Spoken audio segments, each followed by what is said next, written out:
Hello and welcome to another episode of 28.4 FM special interview series Young India Talk. I'm joined today by our Delhi-based volunteer and co-head of outreach, Gaurav Gupta. Hi Gaurav, how are you doing? Hi Abhishek, thanks for introducing me. I'm great.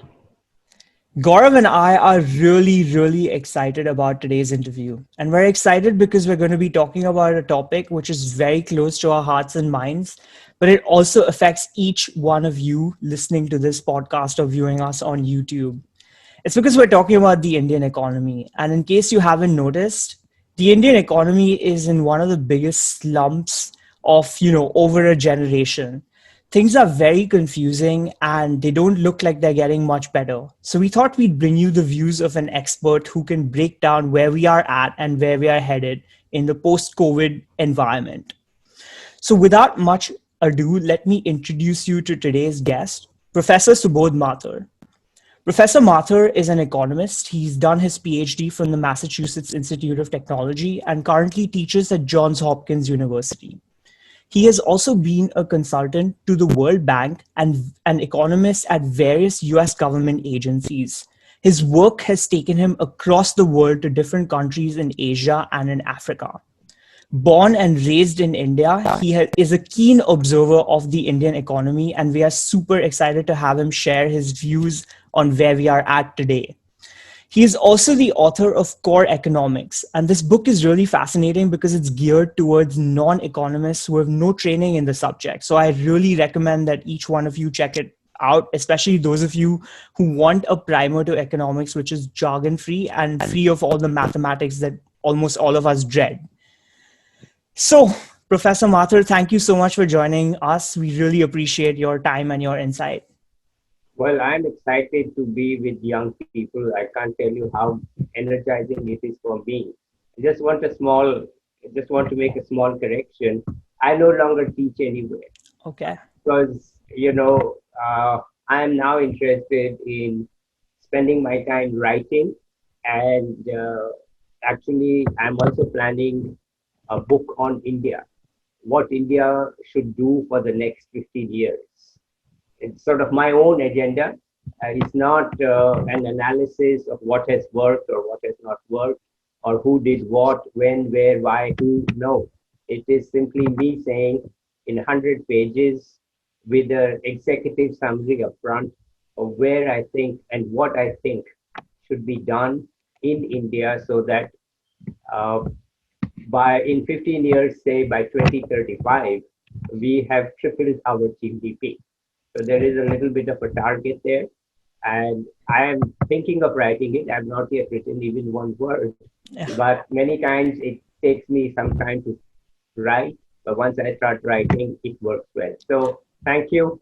And the book is aimed at young people because, people of my age, 15 years, who knows what will be the situation, but for 15 years, for you people, young people of India who are interested in India, that's nothing, right? Because you are just waiting to see what we can achieve in the next few years of your life, right? And it will be written in the same style, jargon-free, and aimed at non-economist conversational style.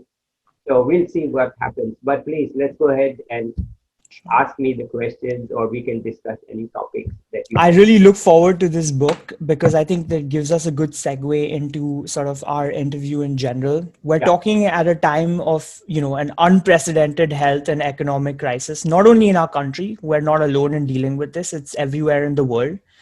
But the difference about India and the developing world is that even as the infections continue to increase, the government is under immense pressure to open up the economy because of the rise in unemployment and the destruction of the general economy and livelihoods. At the same time, geopolitical trends have not stopped. In fact, they've been accelerated, and those include obviously the India-China rivalry, both economic and military. And also the government, in responding to COVID-19, has announced a slew of different reforms. So we're really excited to have this wide-ranging conversation with you. But with your permission, let's start talking about the economy in general and then move through these topics one by one. Yeah. So, what is your view on the Indian economy right now? And I know things are confusing and muddy, numbers are lagging, but what is your view of the green shoots? Where are the opportunities and sort of just a high level overview of where you see us now and over the next sort of 18 to 24-month window? The two crises are highly interrelated, the medical and the economic. And in the end, you cannot open your economy to any extent without controlling the virus. And that's not just my view. Every economist you talk to will say that. That you can see green shoots and you can see this and you can see that. Yes, there will be some, but you cannot hope to get back to even the old level. Okay, let me give you a specific example. Like I grew up in Jaipur. Jaipur is one of the premier international tourist cities. Rajasthan as a whole is now heavily dependent on foreign tourism. It's so dependent that actually, if you want a hotel, five-star hotel room in around the time of New Year, it is impossible. You cannot get a room. It's all booked. It's even booked even in three-star hotels. So this is the extent of the foreign tourism and now increasingly Indian tourism. Now, what will happen in Jaipur this year? There'll be no foreign tourists, or there'll be some who will come because they are young and adventurous. But then they young and adventurous don't have money to spend compared to the people who are better off and who want everything. They are not in the backpack. They want the hotel, they want the elephant ride, they want the luxury car. And all this drives the economy of not only Jaipur, but the principal tourism cities like Udaipur, Jodhpur, Jaisalmer. These are very famous cities. And in fact, you can't even get a room in smaller cities that you may not even have heard of, like Bundi, right? Because they are all written up on the internet now. You don't have to rely on anything, and people say, "Yeah, I don't want to go to the famous places. Only I want to go here." Now we are not going to have that economy. Right? The same thing will happen in Goa. Same thing will happen in Kerala, and same thing will happen at the Taj Mahal. So all the people who are coming from abroad. Okay, so that's gone. Right? So all the discretionary spending that people do outside their home, that is all at risk. Right? It's not just tourism. Okay, you want a big wedding. Okay, now people say, why are Indians wasting so much money on weddings? Well, in the end, it's giving jobs to the people who work for those weddings. Right? Now, if you are well off and you say, no, I can't spend on the wedding because it's only 50 people, 40 people, 30 people, nobody wants to come. Well, your money is sitting with you, but it's not going to the people who work on their daily wages. So what I differentiate between is discretionary spending and necessary spending. So discretionary spending is almost always driven by activities outside the home, right? You have a big party, fine, you dress up, you, that's what people do. They wear their best clothes, they buy new clothes, they go out and eat and drink and enjoy and do tourism things, and they try to outdo each other in looks and style and so on. That's what drives the discretionary part. So I don't see that discretionary part coming back. So it's some small shoots may come, but the bulk of it cannot come back. It's not just India, it's the same in the US. You cannot get people to eat. Did you see this article today in New York Times? No indoor dining. 10,000 restaurants have opened outdoor seating.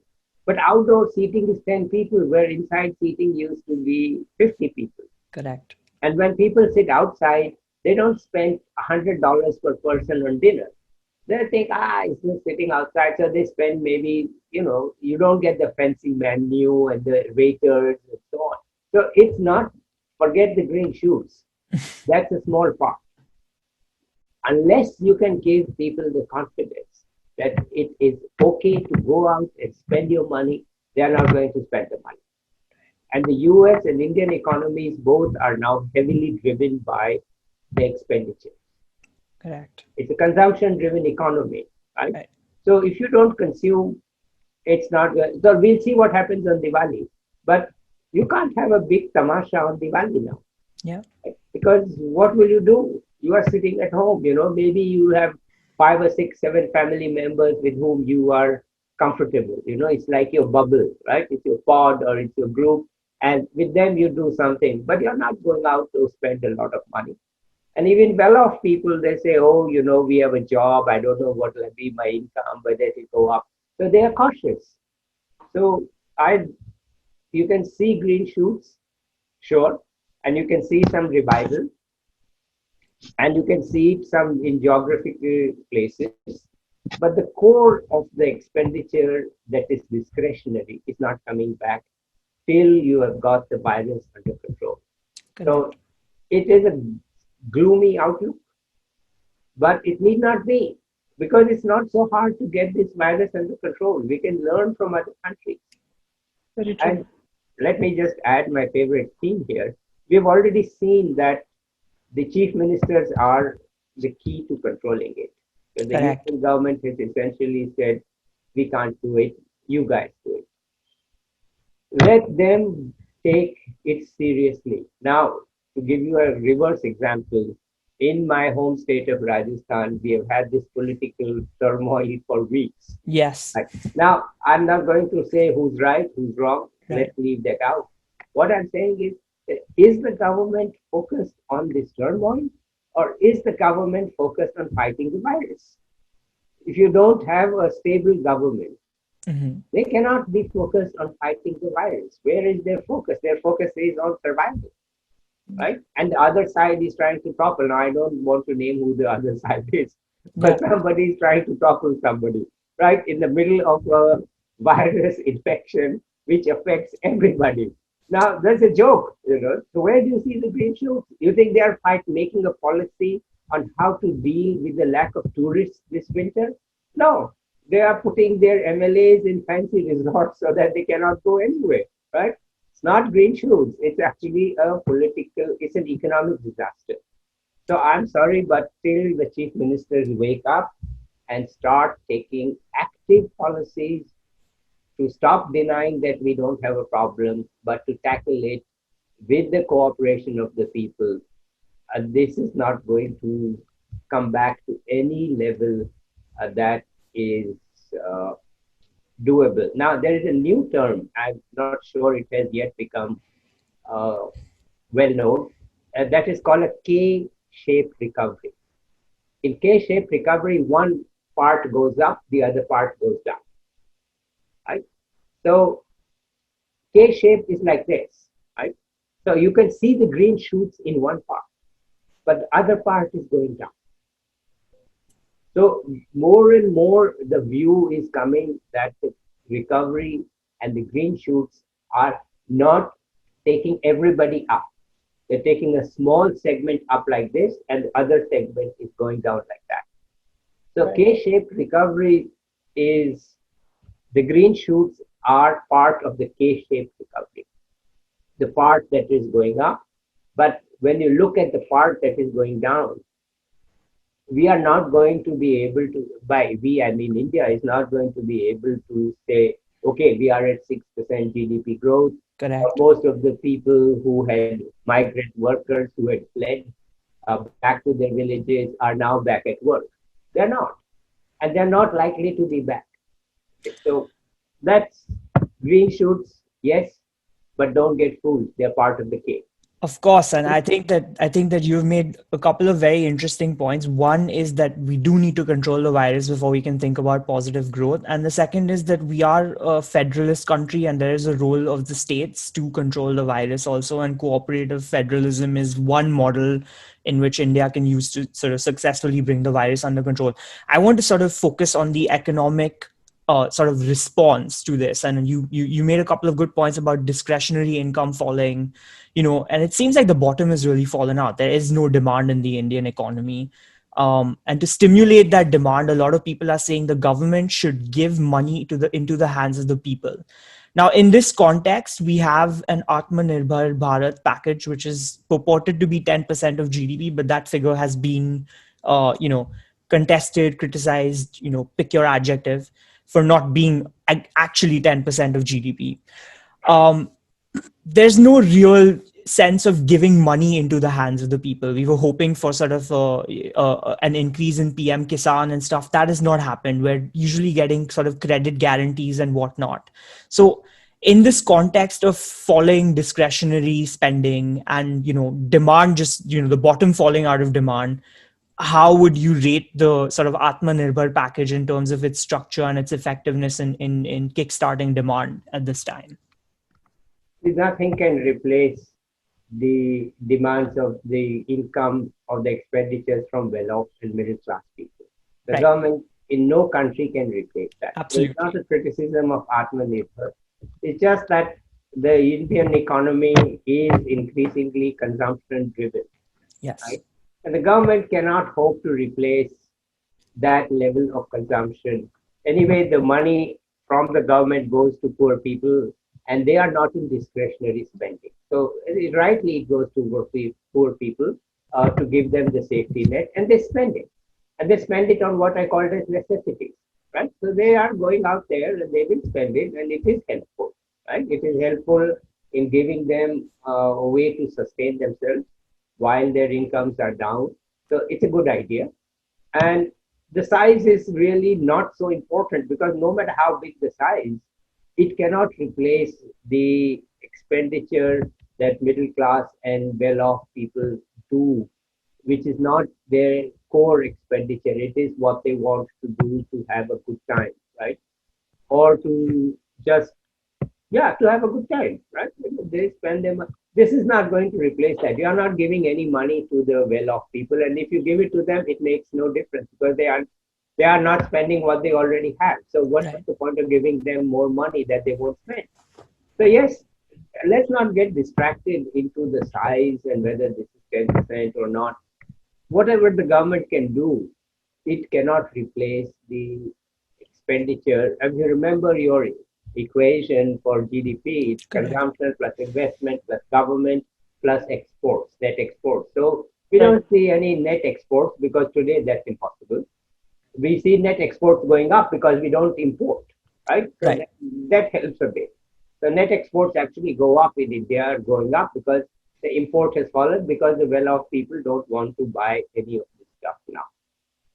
But that's a small part. The big part is the consumption and investment. Now, investment is surely down, and it was down even before. And if we talk about what happens in India before COVID and after COVID, then we'll talk about investment. But let's stick to your consumption. So consumption is the key, and consumption, as I said, there's a base level coming from necessities, and then there is another level coming from discretionary expenditure. You cannot replace the discretionary expenditure with any government package. So it's pointless to debate about the size and the how well it is administered because even if it is large, say it is 10%, and even if it is well administered, it's basically replacing the income of people who have lost their income for core expenditure, basic expenditure. And that's fine. We can do it. So it's more to help with survival than really kickstarting demand, which is obviously the goal right now. And demand can't be kickstarted until and unless we control the virus or there's some kind of therapeutic breakthrough in Well, the. I won't say the demand is totally gone. Like Yeah. rural demand for cars is up in India now. It's, Interesting. it's up. Because the panic of the virus is there, even if the reality is that the virus is there, the panic Yeah. is not there. And over time, the incomes, I mean, there are well-off people even in the rural areas. And so they still need to go somewhere and they still can afford to buy some commodities. So they are likely to continue to buy some. So actually, what you have to look for if you want the green shoots is to see what the rural, middle class, and upper income people are doing because they are the first set of people who are not afraid to spend their money because there's more space. You don't really have a in Mumbai. So okay, you go to a club. I mean, there are 100 people. There are 100 people in one room. But in a village and in the smaller cities, there is more space. So that's where you can actually see some expenditure. And what I read is that the demand for cars has picked up, and they are trying to actually get their workers to come back, but the workers are too scared to come back, many Yeah. of them. So we do have some positives in terms of demand growth, but it's not coming from the government demand is expenditures are really replacing survival money. Yeah. And that's the right thing to do. It's not a criticism, it's the right thing to do because they are suffering for no fault of their own. Understood. Very correct. So in a previous interview, you mentioned the importance of the medium and small enterprises sector in India. I wanted to sort of, get your perspective on why MSMEs are so important in the Indian context, and perhaps not in this environment with the virus, but once we have seen the virus through, how should we go about encouraging them since they're such an integral part of our economy?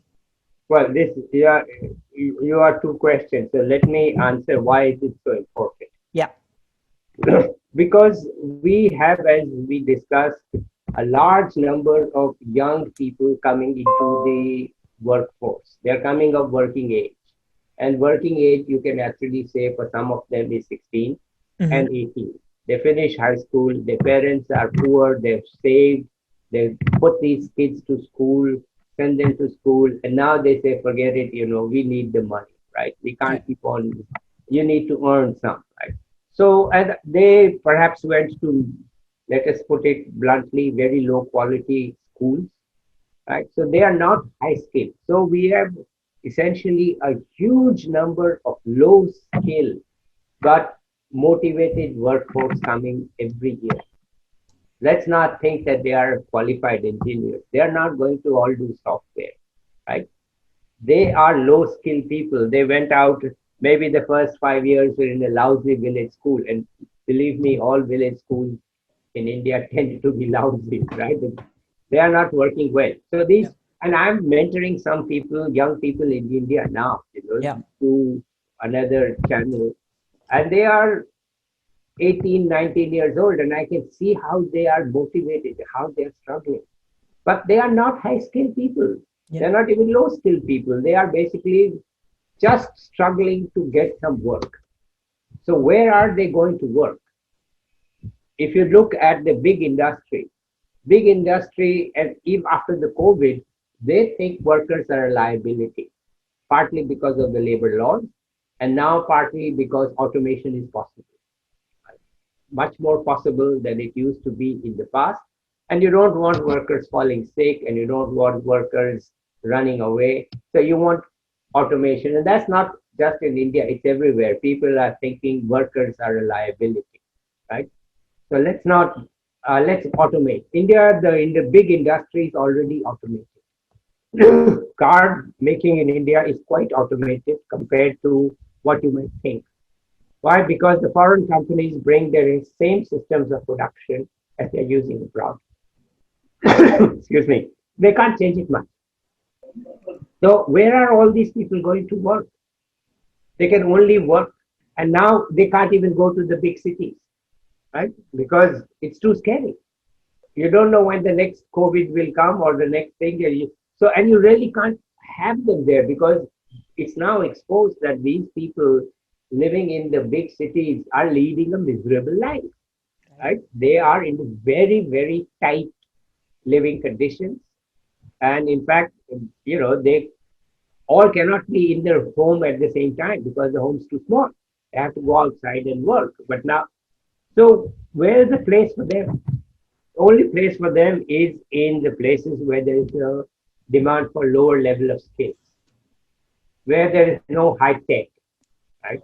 Now, of course, you will get some people who will work in producing cell phones, right? We're going to see that coming more and more to India, producing cell phones. Fine, you'll see some people getting a job there, but it's not going to be 10 million jobs a year making cell phones. Samsung says we will hire 50,000 people. Okay, 50,000 people is better than zero. But what Correct. about the remaining lakhs of people? So the only place that is really available to them is medium and small enterprise. That's the only place where they can make a living because the level of skills is not that high, needed is not that high. And let me add one more point here. That, and this is coming in answer to your second question. These industries we must foster in medium-sized cities. We cannot attract all of these people from the villages or small tehsil towns to the big cities. There's no space left in Mumbai and Bangalore and Kolkata and Delhi to absorb these people. It's too scary a prospect to think we'll have billions of these people coming, living the way they were living. So the only hope I see, or the not hope, my plan says that you need to build up in each state 5 tier 2 district headquarters. Tier 2 means not the first 5 cities. Take out the first 5 cities after that of each state, and after that you are in tier 2, right? There's space, there's some facilities there. There is internet, there's a college, there's internet, a couple of colleges, a couple of good schools. Like I was born in Alwar. Alwar is tier 2 in Rajasthan. Right. So Alwar had a college in 1930. So now they have more than one college. They may have a college for girls too, separately. And they have internet, sure. They have modern facilities, and they're 100 miles from Delhi, so it's not remote. They are close to Jaipur. So, but you develop a place like that, not because I was saying, not because I was born Yeah. in Alwar, but I'm saying places like Alwar throughout every. Right.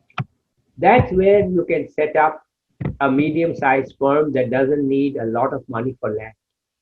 Capital costs are important, right?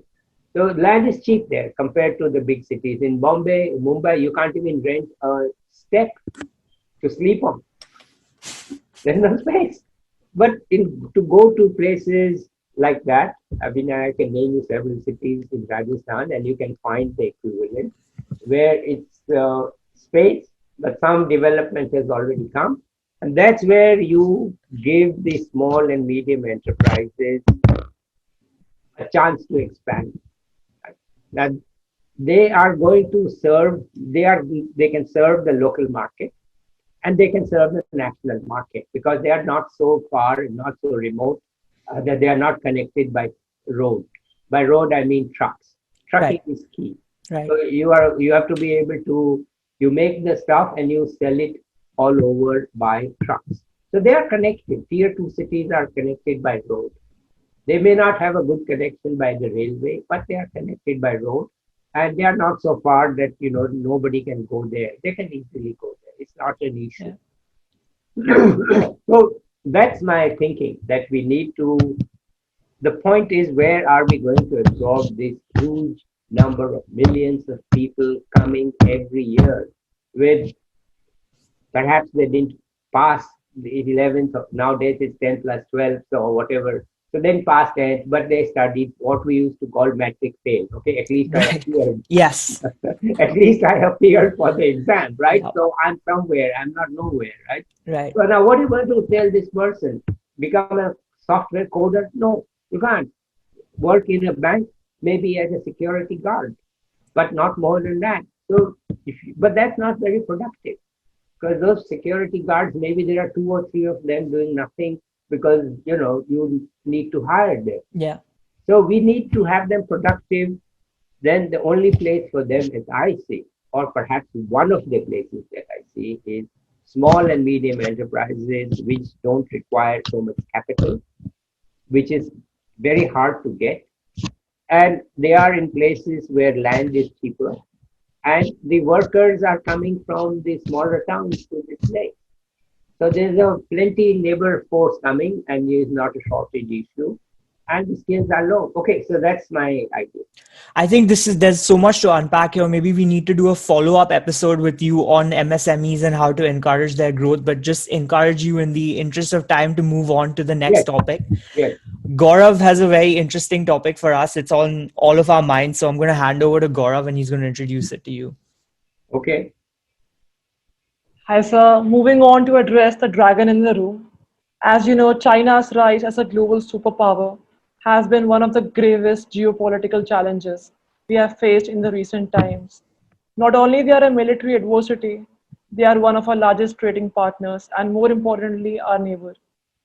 Just to give you a bit of context, in 2015, China announced its most ambitious project, the Made in China 2025 plan, in which it plans to invest more than $300 billion in R&D and infrastructure to distance itself from the cheap, low-quality Chinese items notion, to become a high-end manufacturer of goods, surpassing quality standards of countries like Japan and Germany, so that it can cater to the wealthy consumer base.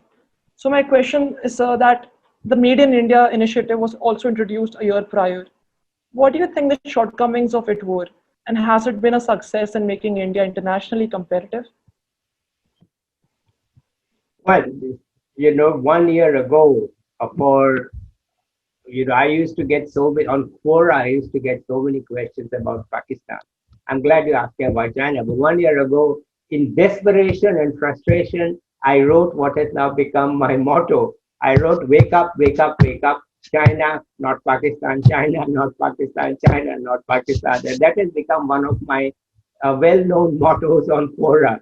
That guys, it's time to realize that our real competition and threat is China. Okay, and I'm not disparaging Pakistan in any way. I'm just saying that look around you. This is China has already infiltrated into Sri Lanka, has already infiltrated economically. It is Pakistan, they are in Nepal, they are looking to get into Bangladesh. So they are going to surround you and they are ahead of you. They are doing the R&D and they are doing all the things that is there in made in China. Okay. So our response our response, India's response simply cannot be that we will not buy from China because that means we run the risk of becoming a mediocre quality, high cost producer. Right? We replace well-made Chinese groups goods by lower quality, higher cost Indian goods, and we feel a pride. Okay, it's India. All right, fine, it's India. Now look at what happened today, a few days back, to this tender or procurement by the Indian Railways for some new trains. Okay, um, they cancelled it because one of the bidders was a joint Indo-China venture, and it was the front runner. So they were going to be offering you the best deal, right? So they cancelled it, and now they will rewrite the rules so that this company cannot bid. Okay, fine, but how are you doing better than them? It's a very fundamental question. You have to do better than them by building up your capabilities. And you are not building up your capabilities by giving a free ride to Indian firms to not compete internationally. You cannot become internationally competitive by reducing international competition. That's simple. You become competitive locally, but that's not the same as internationally competitive. So we need to get to the root of this. India has all the potential. When I see how life was like and the skills were, say, when I was your age, compared to that today, the potential in India is so much more because we have so many more educated people. You are all using technology. I mean, when I was Gaurav's age, we didn't even go beyond Jaipur. Right? We lived in Jaipur and we were in a small town. There we knew nothing. We were ignorant idiots. Somehow we managed. But today the knowledge is there, the skill is there, the potential there. And even these young people who are coming with low skills, they all know how to use smartphones. So we have the potential, we have the skills, we have to do a big job on our education. Unfortunately, the NEP is not going to do it. The new education policy is not going to do it, in part because it's a policy, it's not even a law.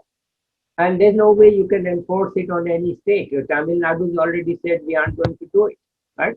So we don't have the school education is the starting point. And most people will go to colleges that are controlled by the states. So we need to tell the chief ministers to wake up, guys, fix these schools.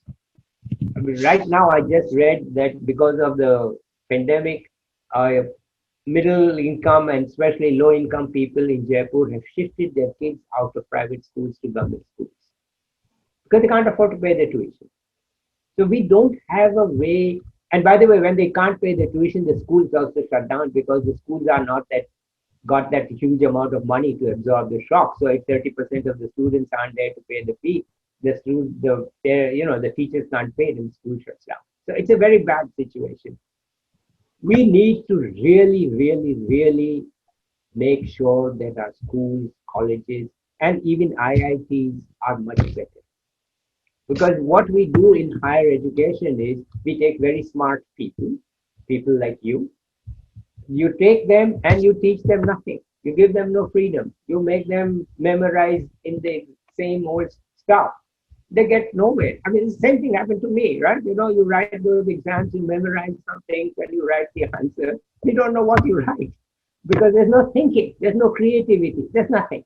Now, the new education policy says we will have creativity and we'll have thinking, but you have the same old teachers who don't know how to do it.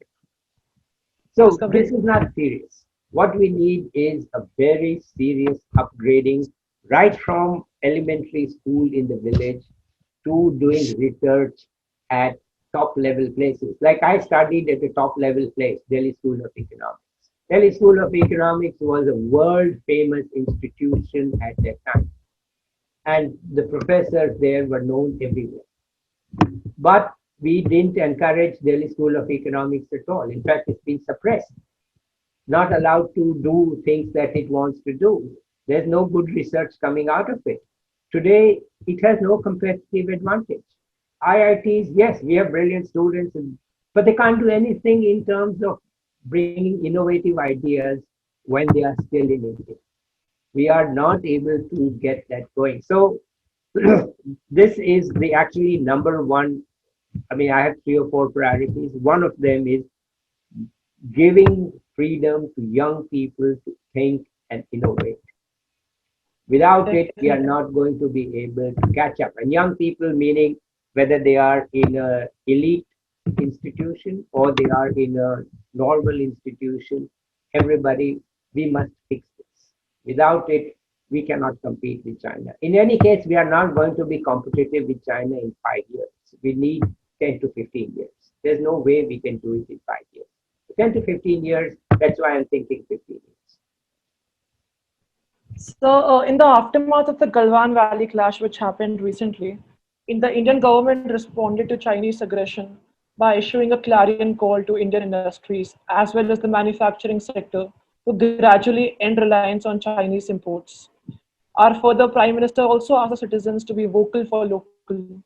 The government also banned some of the very famous technology platforms that had Chinese roots. So, do you think India can realistically achieve complete autonomy from Chinese influence without disrupting the supply chain? You cannot do it in the short run. Okay? Like we are so proud, and India is rightly so proud of our progress in solar power. We have the cheapest solar power electricity in the world.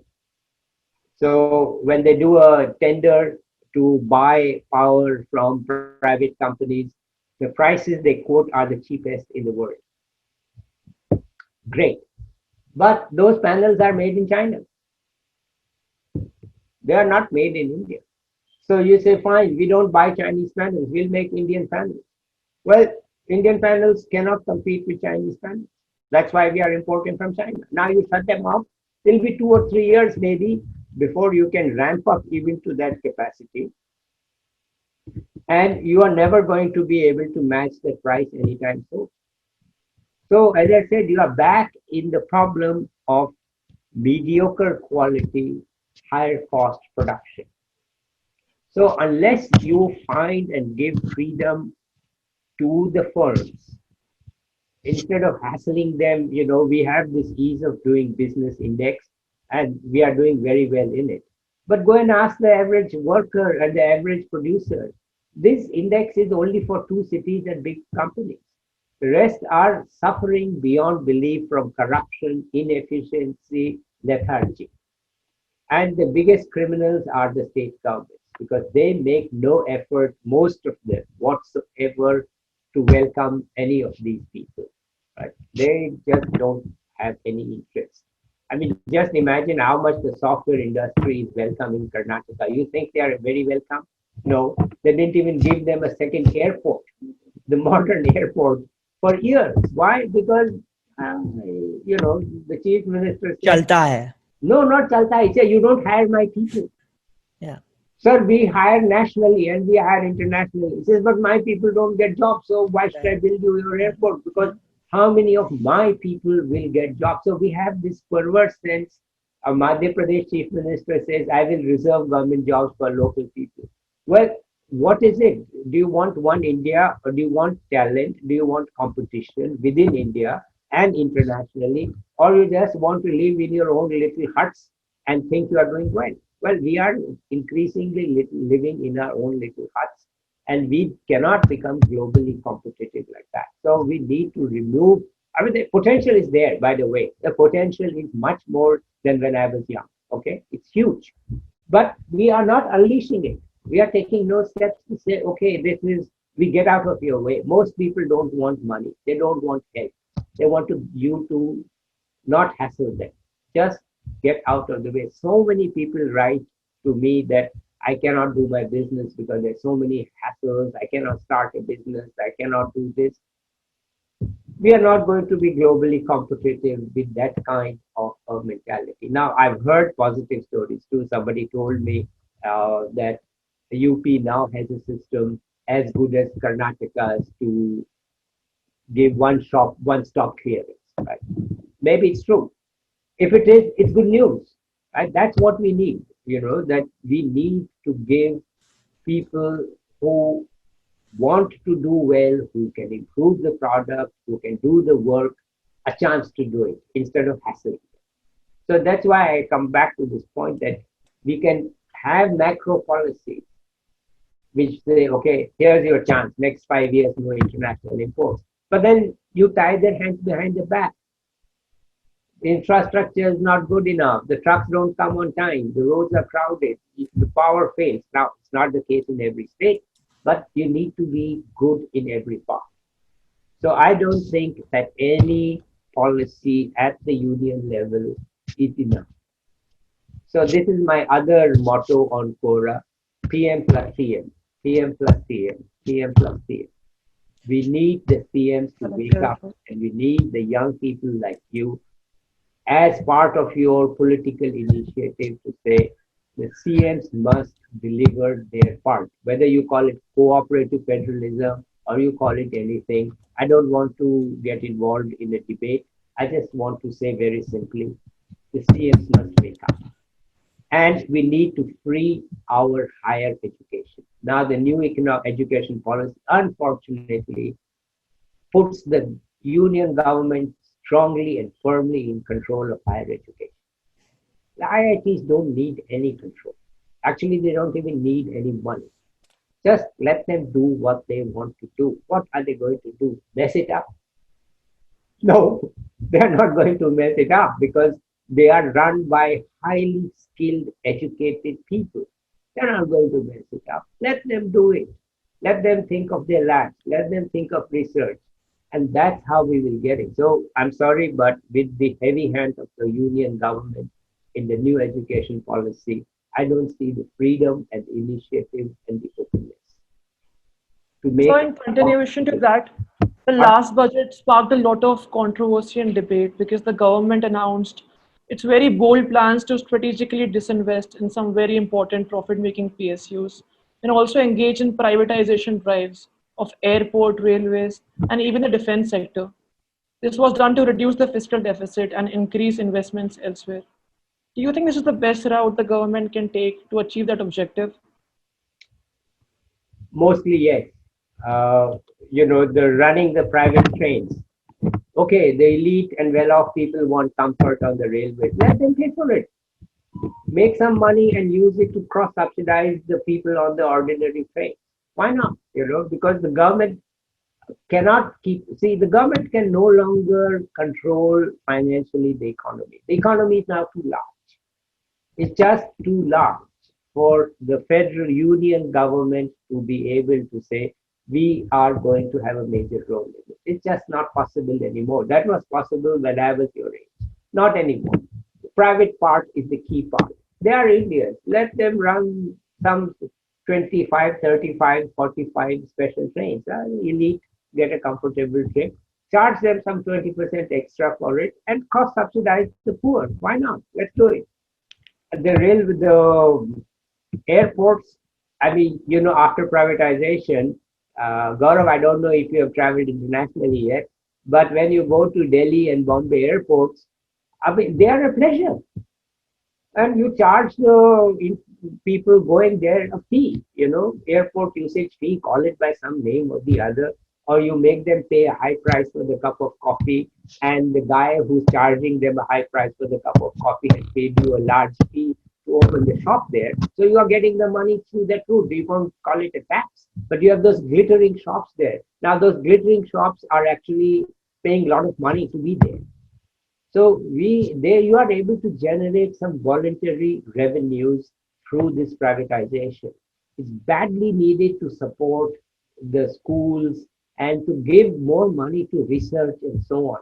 So Agreed. let the private sector come in, uh, and if you are able to sell, now the fear is crony capitalism.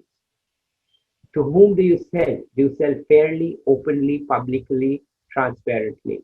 You don't want to sell it to your crony. So the fear of, okay, now you look at the power distribution in Delhi. So Gaurav, probably you live in Delhi, right? Yeah. Okay, so that has been privatized long back.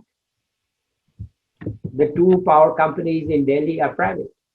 Odisha, which has a very good chief minister, though Odisha is still poor, they have recently handed over their power distribution to Tata.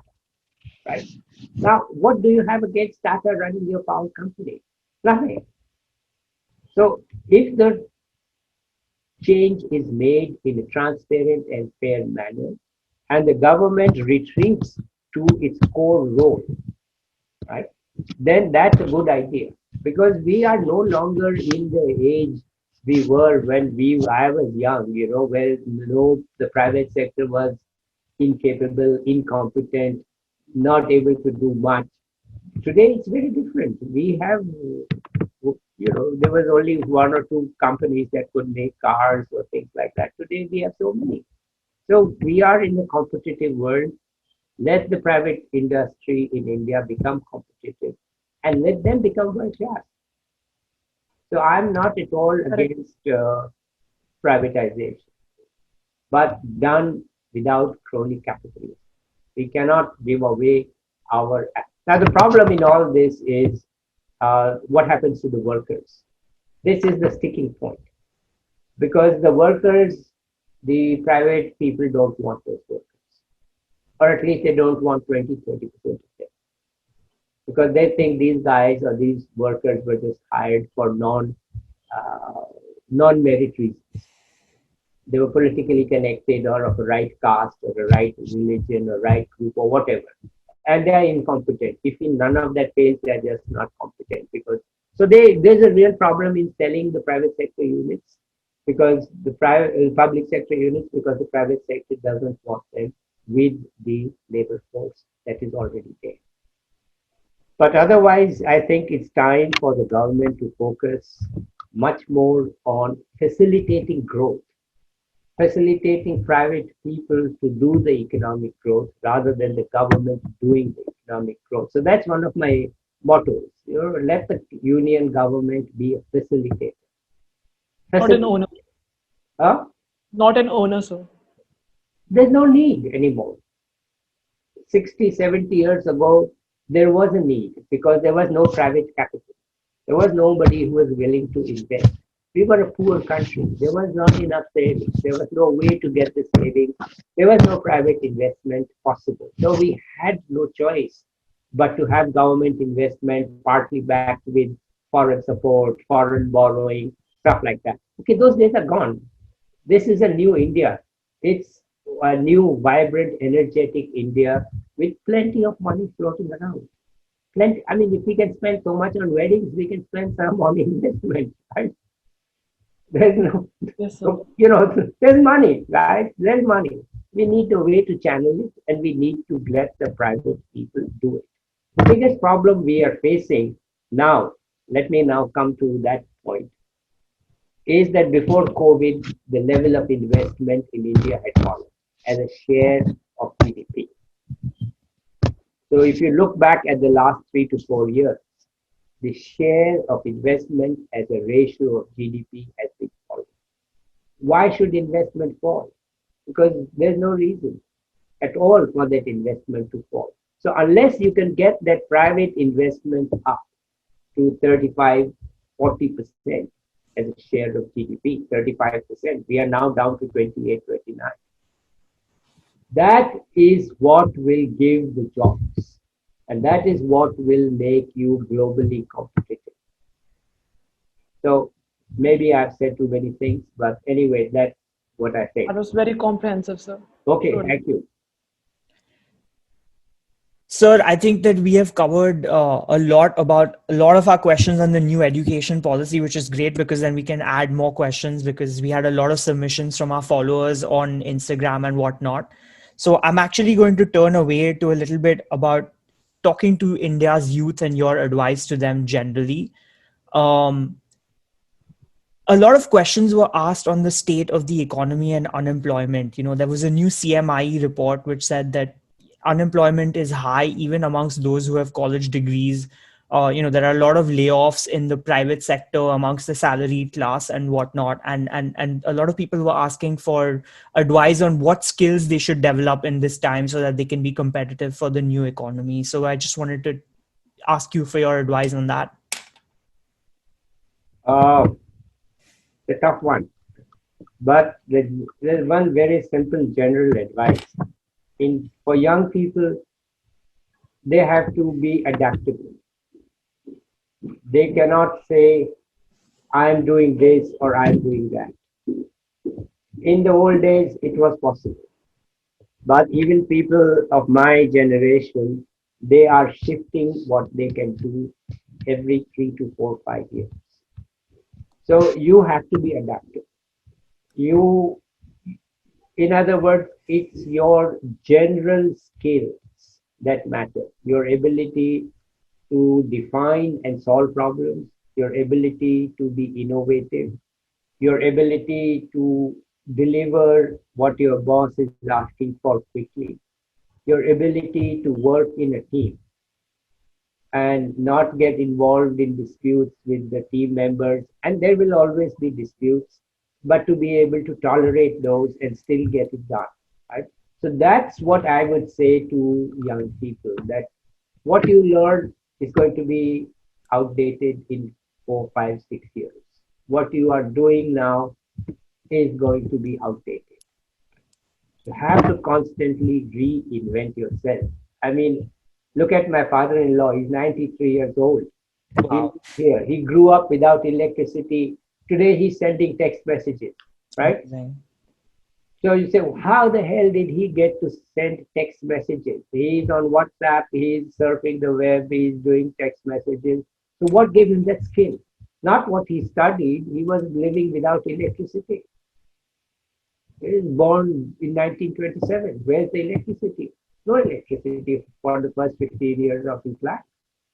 Now, how did this man become capable of doing these things? Because he had finished his college by 1948. Finished, Right. he was done. Right. So what did he learn there? Nothing. So how is he doing it? Because he had the general skill. Now, he also has his grandchildren to help him once in a while. Of course. But he's doing text messages. So what I'm saying is that it's very important to understand that the needs and the are going to change. Needs mean, okay, I'm specialized in this. No, you're specialized in thinking creatively. You are specialized in doing a job that needs to be done. You are specialized in working as a team member. That's what is needed across the board. For example, you know what Toyota, how they changed the production manufacturing system for cars around the world. What the old system was that you were the tire guy, right? The car is coming, you're fixing the tires on this side, you're the tire guy this side, there's a tire guy on that side, and you never change this time. They said, forget it. Yeah. It's not the way. You get bored, you get tired, you get fed up, sick. We are going to let you do everything, right? everything. So you are the tire guy, then you're the steering wheel guy, then you are this guy, that guy. Everything must need to know. Second thing they did was they said what the old system was, even if you didn't tighten the tire, the car went ahead. Then later on, somebody will check it, and if nobody checks it, the stupid customer will bring in it for warranty service and we'll fix it there.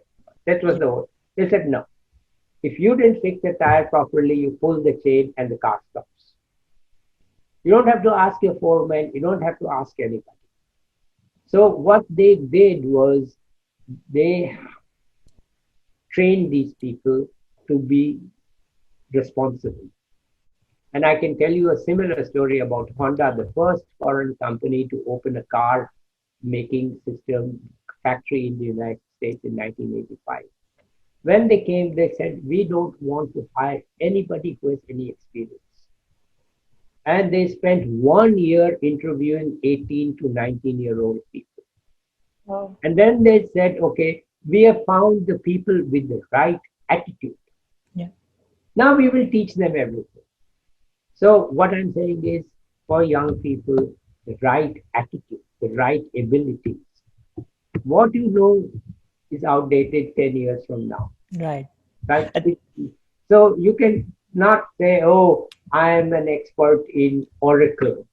And in Oracle, I'm down to this. Okay, forget it. That was last year. Now something is new. Like we have in the software business, we are talking about software business. right. Everybody is doing Amazon Web Services, AWS is called. Everybody needs a certificate in AWS. You took computer science at a top university. Okay, fine, it's irrelevant. Can you do AWS? Right? AWS didn't exist 6 years ago, Yeah. but today it is the pathway to a good income. So, what is the path? 10 years ago, you were a SAP expert. Now, all SAP experts have become AWS experts. So, you must be ready to change. So, that is my single message to young people: be adaptable, be flexible, develop general skills. And of course, then people trust you that yes, you can be trained and you can pick it up. That's what will get you. Otherwise, you are stuck saying, I'm doing this. Well, okay, the demand is shifted. Right? Now, sorry, you do that, we don't need you. Can you do this? You say, I don't know. Say, no, I can do it. So, this is the simple message. So we often see highly educated Indians getting the post of topmost executives like Google, Not a, Microsoft. I couldn't hear you. So I was telling that we often see highly educated Indians getting topmost executive positions at corporate giants like Google, Microsoft, Adobe. My question to you is, when some Indians are capable enough to lead these enormously powerful organizations, then what obstructs equally talented and ambitious people in India from creating world-class startups and taking them to the global level? Well, that's why I'm saying we have a lousy higher education system. We don't give people who go to IIT and NIT and some other such colleges a chance to do what they are capable of, because we have to write the same stupid exams in the same stupid way that we have been doing for 100 years. There's no chance to think. Now, these people, they escaped that system. I escaped that system. Yeah, I think I did well in it and then escaped it. They also did well, but once they got the chance to be free, then they were able to do it. So what is missing is the freedom, and what is even missing more, I'm an economist, is money, right? You are a bright, I mean, look at how the people who started Google, Larry Page, they were students at Stanford. They go to some people and say, I have a bright idea. They say, okay, we'll give you some money, we'll back you, we'll take all the profits, but we'll back you. In India, you're a smart guy and you're a smart girl, and you go somewhere, they just say, oh, no, no, no, we don't want to deal with you, we do nothing. So we really don't give people a chance to shine. We just don't. And that is a real problem. And in the education system, it's a real problem in the financial system. Both are so inadequate. You are a bright young person. I mean, there's one guy who came to my home. He's rich, okay?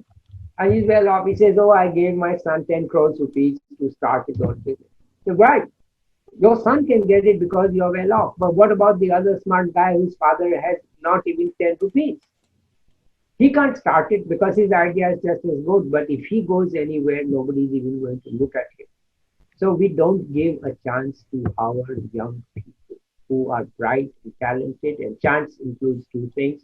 One is to be free in technical terms and to be able to tap money from various sources, risk capital. Yesterday, I had a long talk with one of my former colleagues, and he's a finance guy, and he told me the same thing. He said, Subodh, what India is missing is risk capital because we need to be able to show what we can do.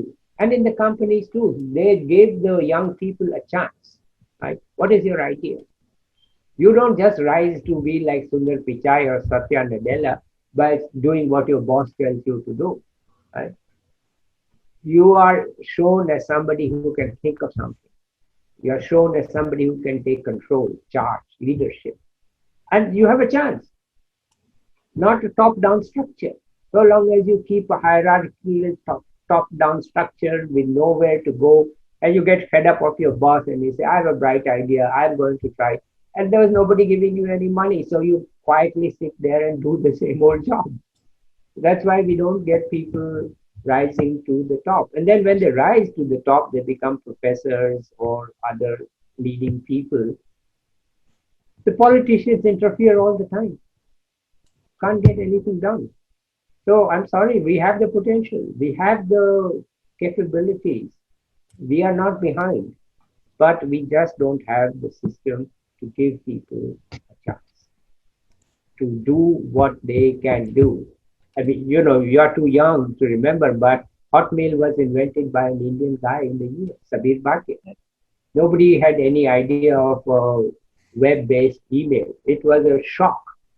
What the heck is this? And nobody, when browsers were new, and nobody was knew how to use browsers, and suddenly there is this browser-based email, and he called it Hotmail, and he made $500 million off it.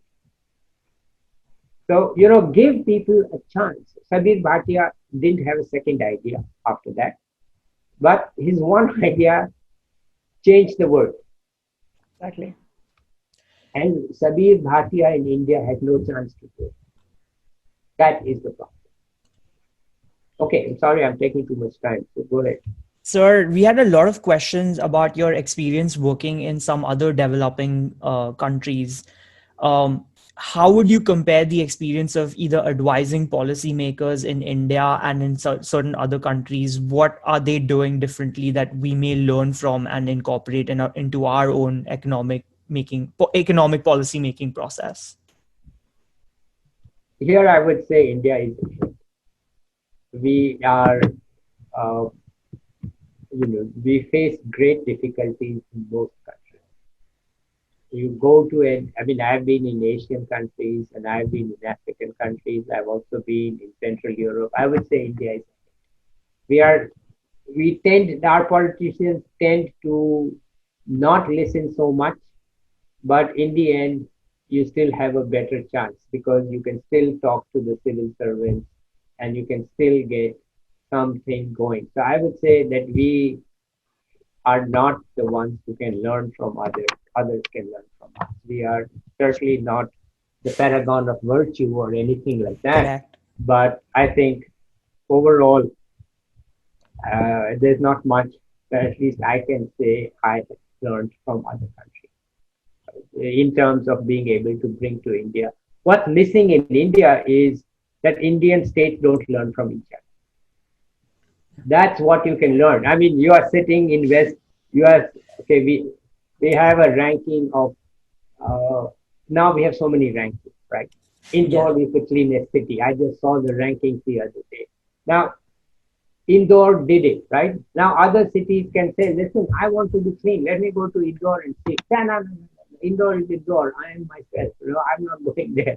I'm not going to learn. I'm not going to see how Gujarat was able to do it. I don't know how Maharashtra does it, but I am Madhya Pradesh. I'll do it my way. Well, okay, do it your way, but learn from each other. So I think what I would say is that what is missing in India is not what we can get from other countries. What is missing in India is some way by which the same officials, same responsible people Say you are the Secretary of Health in the state, right? You don't understand what is secretary. Secretary is the senior most government officer. You are the Secretary of Health. Secretaries of Health for different states should be able to talk to each other. If not the secretaries, the chief medical officers should be able to talk to each other and to figure out how you are doing and how we can learn from you. So I would say that's what I would like to see in India. We can't learn much from any other country like Indonesia or any other place. I've been to so many countries. I won't say that. But Rajasthan can surely learn from Gujarat and Maharashtra. They can say, okay, why is their power supply so much better than ours, right? It's not far. Just please go to Ahmedabad and talk to them. But no, we do it our way. Okay, fine. Then we don't have the power. This is what I would say. Learn from each state. And we are missing a political institution, political, technical institution, which puts together the various states. And an example of this, if you recently followed the US presidential campaign, Kamala Harris, who was Attorney General of California, said, I used to talk every day to Biden's son, who was Attorney General of another state, Delaware, so Right. that we could coordinate our activities. They were trying to fight some big banks for fraud. Delaware has some rules that allow companies to headquarters there, but they Right. were talking to each other, right? The Attorney General of one state was talking to the Attorney General of another state. This is what's missing in India, that we need to learn from each other. Kerala has such good indicators on social, Hmm. and other states don't have. Why can't they learn from each other? Now, of course, every state in India is different, but you're asking me to learn from foreign countries. At least we are Indian states. Let's learn from each other at least, Let's because learn from each each other. other. There's not much.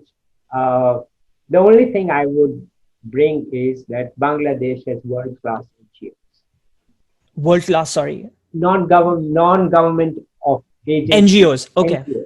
Bangladesh has world-class NGOs. We also have some very good NGOs, Right. but we don't have enough of them. Yeah. And that is a problem among NGOs too. They don't talk to each other. There's no forum which brings them together. Right? I'm working with one very good NGO group, but I know they don't talk to anybody else Yeah. because they don't have the money, they don't have the time, and there's nobody bringing it together, which says, look, you don't need the time, you need the money. I bring it together for you. This is how you can do it. So I would say it's needed not just for government people, but also for NGOs that are involved in development work. We do have very good NGOs, no doubt. Pratham is excellent, Yes. Yeah. world-class organization. In Ahmedabad, we know, of course, the lady who started Seva who is running it. It is world-class NGOs. But Seva has now gradually expanded to other parts of India. But this is what we need, that those NGOs, apart from the government, NGOs who are doing well, they need to expand and they need to go out and do other things. They need to learn from, that is the learning that is slow to come, not from foreign countries. So next question. So the last question from our side, which is supposed to be very interesting. You've recently released a book called Core Economics, which deals with some of the real world issues in the economic sphere and also their practical applications. So my question is for someone who isn't proficient in mathematics or isn't much familiar with the economical jargon we hear and see on the news. How will this book help them to understand the concepts of day-to-day economics? Well, the book has no mathematics. There may be one or two equations of eighth grade or eighth standard. Thank So God. there's nothing more than that. Okay. Yeah. So, and they are not key, but I just threw them in because, you know, if you don't have an equation, maybe it isn't economics. Yes. It's nothing. Okay. It's nothing more than eighth grade level. The book itself is written, now there is a readability index which is available. It is written at eighth grade level. So it's as if an eighth standard student should be able to read. Now it's a big book. So you can't read the whole thing. If you read one page at the 8th standard, you should be able to read it. So this is sort of, this came about because I used to work with non-economists, and I found that they didn't know anything about economics. And in the end, I said, it's our fault. It's the fault of economists. We just don't know how to explain our things, which you have to explain. So I mean, and I was also forced into it because I'm talking to ministers and other level people in various countries. So you can't show them diagrams and equations. You can't, because you get 2, 3, 4 minutes maximum without their being interrupted by something or the other, and their attention span isn't that long, right? You need to get your point done in very simple language, and you need to get it done now. So there was no choice but to be able to say things in very simple language. And I'll tell you one, which is interesting. I had a complicated subsidy scheme. I proposed a complicated subsidy scheme for Indonesia, and I'll tell you the simplest part. We were not to give the subsidy to the poor household. We were to give it to the person who sold that solar panel to the poor household. And everybody said to me, this is stupid. Why aren't you subsidizing the poor people? Anyway, I convinced my team this is the right way to go. Then finally, my boss said, listen, you got to go and tell the minister. Because the minister is shouting, why are you not giving the money to my poor people, but to these rich dealers who are selling this stuff to them? So I went. So what did I say to the minister? I said, sir, you are an Asian and I'm an Asian. Let's talk like Asians. So he said, fine. I said, sir, if you want to help your nephew to buy a house, will you give the money to your nephew, or will you give that down payment to the bank and let the nephew pay the rest?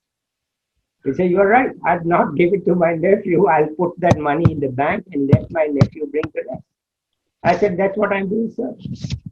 The household pays its part and I pay the subsidy to the dealer. He says, okay, your plan is approved. Go, good. So we need to be able to, and now there's a whole lot of economic theory behind it, which is the share of the subsidy depends upon the elasticity of demand and upon the elasticity of supply. You think I'm going to talk that to the minister? No, the minister is not interested in the elasticity of demand, right? So I learned over time to talk in a very simple way.